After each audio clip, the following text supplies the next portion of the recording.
SBG! You may need to sit down for this. Akira Toriyama, the creator, the mangaka of Dragon Ball, the entire franchise is dead. He died. He was a beloved mangaka who inspired the majority of the popular anime that we know today, like Demon Slayer, Jujutsu Kaisen, Attack on Titan. Every single mangaka pretty much has paid tribute to him for their inspiration. So he was a massive influence in the anime and manga community everywhere. And Dragon Ball itself was insanely popular, especially in the childhood. And that kind of includes me, if you want, depending on what you include childhood. It was my teenagehood.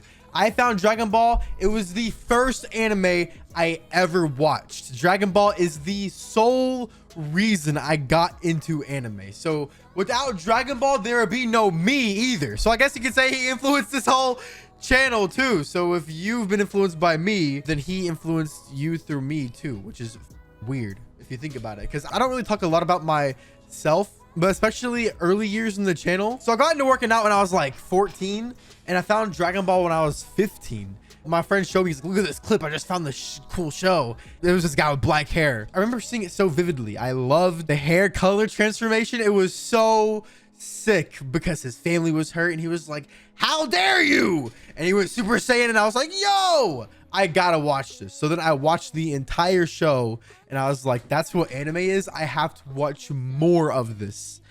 That got me into anime, which is the reason I started this whole channel in the first place. And also in the gym, I would literally listen to like dubstep.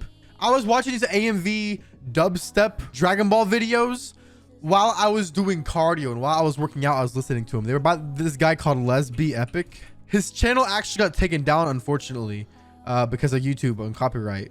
But there's I guess there's some re-uploads of them. I would watch these while I did cardio. I fucking loved them.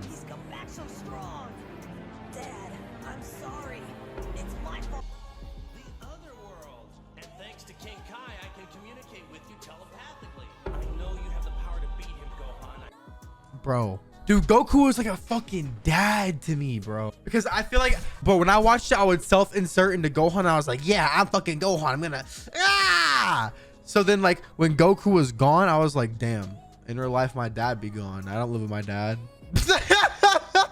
I think I really connected with it over that. So definitely influenced my gym, but he also influenced my YouTube as well. A lot of the first videos I wanted to do was getting in shape and training to look like Goku.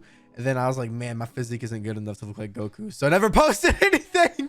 I think now, after a cut, I think I got the muscle built for it now. So we'll see. Goku's only 5'10", so we got hope. We got hope. But he influenced the whole YouTube channel too. So he was responsible for massive influences in my life as well, thinking about it now and really putting it into perspective, which is really sad. But he died from a blood clot in his brain. He was 68, which is pretty young for like Japanese people. I'm not gonna lie. Like a lot of times Japanese people they can live to like 100. So if you think about it, like that's 40 more years he could have lived. Like Stan Lee died at 95. It's almost like another 40 years he could have lived, man. So it's just so unfortunate and sad. Definitely sudden and unexpected as well. This is how a few celebrities reacted. Vic, he was I think the Broly dub, if I'm correct. Heard that I haven't watched this yet. Toriyama has passed. Pulled off the street. The father of Shonen.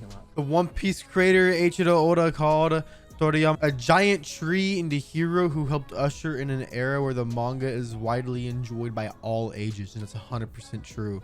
Everybody was influenced by Dragon Ball in some sort of way, man. Dragon Ball inspiring one person inspired somebody else who got something from somebody else, and it all just is like a massive inspiration tree. I guess that's what he means. That's what he means. Sadness washes over me when I think that I will never see him again. I've admired him so much since I was a kid.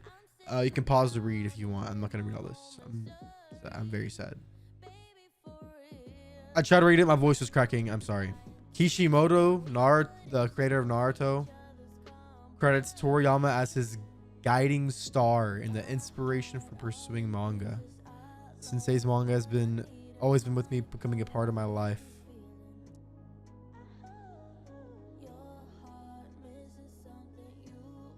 Jackie Chan reacts.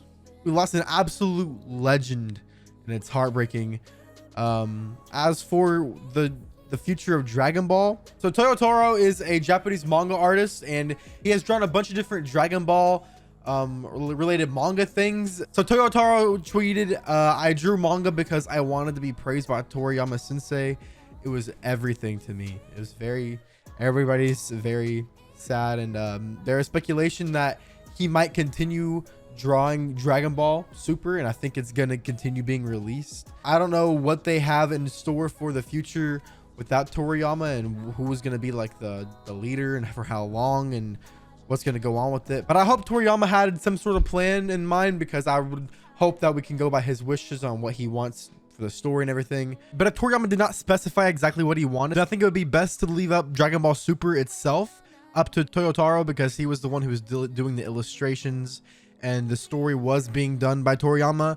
Toyotaro, I think, could step up, and a lot of people are saying that he might, so that's what people are speculating right now. Any major updates, I'll alert you on this channel as well. Whenever a legend dies, I think it's a good reminder to appreciate life. Toriyama's influence is so crazy, because like a 22-year-old man right here, right now, shocked by his death and saddened because Dragon Ball was such a big part of me. Somebody else who's born today and 22 years from now, they're going to be a 22-year-old man, and they're going to be researching about Akira Toriyama and thinking about his legacy, and like, what was it like to experience those things for the first time as they were getting released. And so many of us got to experience that legacy, that legend, and this story will continue to captivate people forever. From literally in my bed screaming at my phone, Goku going Super Saiyan 2, Super Saiyan 3, to when I was watching it when it was coming out, and I was arguing with my friend in Spanish class, who is stronger, Goku or Vegeta? Goku Blue Kaioken, it's over, bro. Nah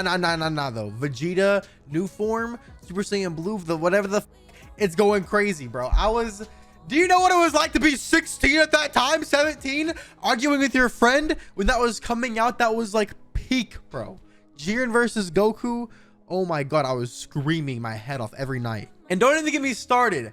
Even though I was a broke teenager, I found the money to go to theaters to see Broly. I didn't go to theaters at all when I was a teen, but the few times I did, Broly was one of them. So I appreciate the fact that I got to live these experiences from Toriyama and his artwork. It literally shaped who I am like today. So rest in peace, the father of shonen, gone too soon, taken from us too soon. The last thing I wanted to say was this viral tweet is definitely 100% fake. No, Akira Toriyama's death did not cause the Mexican cartel to agree to a ceasefire. This is not real. Sorry to burst your bubble, but that is fake. The joke, of course, being that everybody in Latin America absolutely loves Dragon Ball, which might be true, but no, that did not. No.